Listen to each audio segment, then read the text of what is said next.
All right, so it's January 16th, 2026. And as we kick off the new year in South Korea, the feeling in the air isn't really one of hope. It's more like a deep sense of anxiety.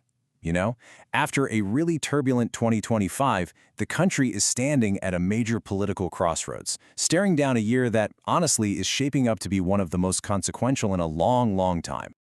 You know, this quote from a political panel really says it all, doesn't it?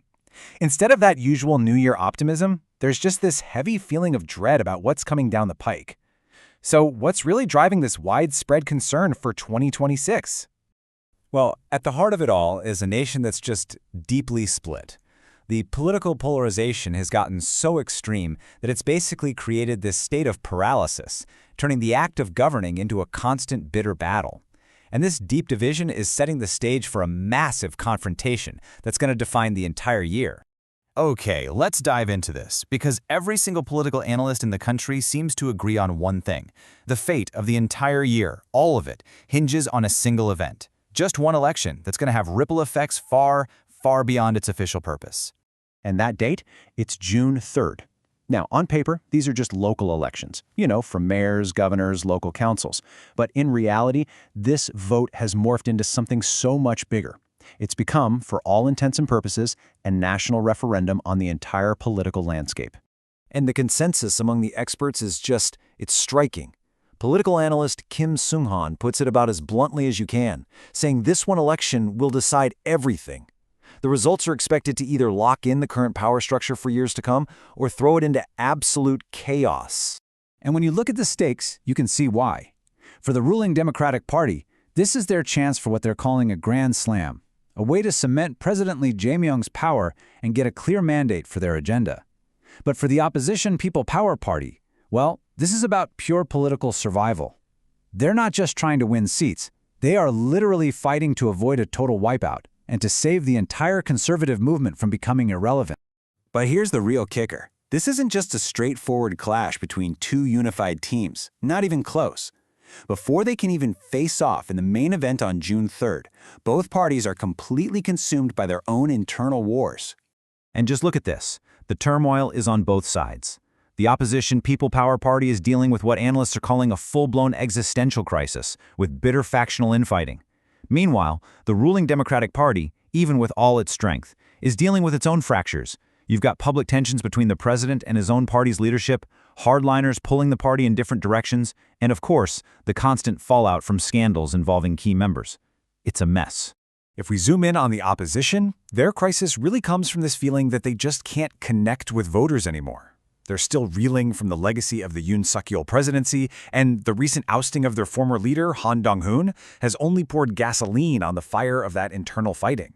The consensus among analysts is that the party has no restorative resilience, basically no clear path to pull itself back together.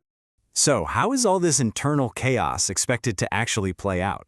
Given the state both parties are in, what are the experts forecasting for Election Day? Well, the consensus is pretty overwhelming, to be honest. Panelists from across the political spectrum are all predicting a massive, just a huge landslide victory for the ruling Democratic Party. That internal dysfunction in the opposition, it's seen as a fatal weakness heading into such a critical vote. And I want to be really clear here. We're not just talking about a simple loss.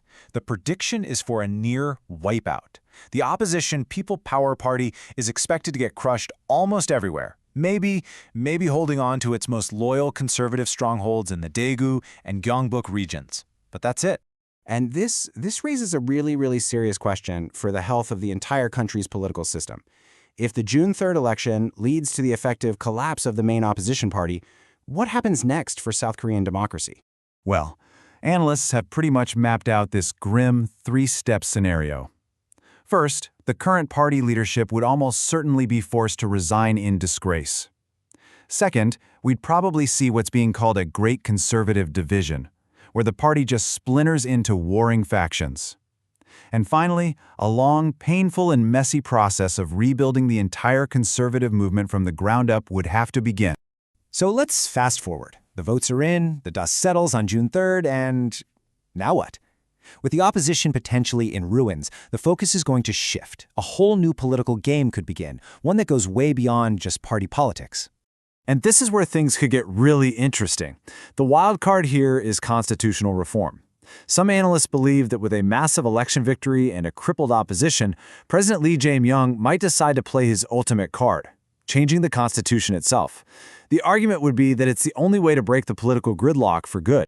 Now, the key concept you need to know here is the one-point amendment. This isn't about rewriting the whole Constitution, not at all. It's a very strategic move to change one single major rule. And the one everyone's talking about is getting rid of the single 5-year presidential term limit, a rule that has defined South Korean politics for decades. The big debate among political insiders right now is all about the timing. When do you play this card? Does the president bring it up before the election, basically turning the vote into a referendum on this one idea? Or does he wait until after he's won and then use his new, powerful mandate to push it through? There's even a third option, timing it for the next general election in 2028. Each choice carries huge risks, and it's going to be a fascinating political drama to watch unfold. And all of this brings us right back to the central question for 2026. Is this year of political collision going to lead to a genuine reset, a chance to actually fix a broken system?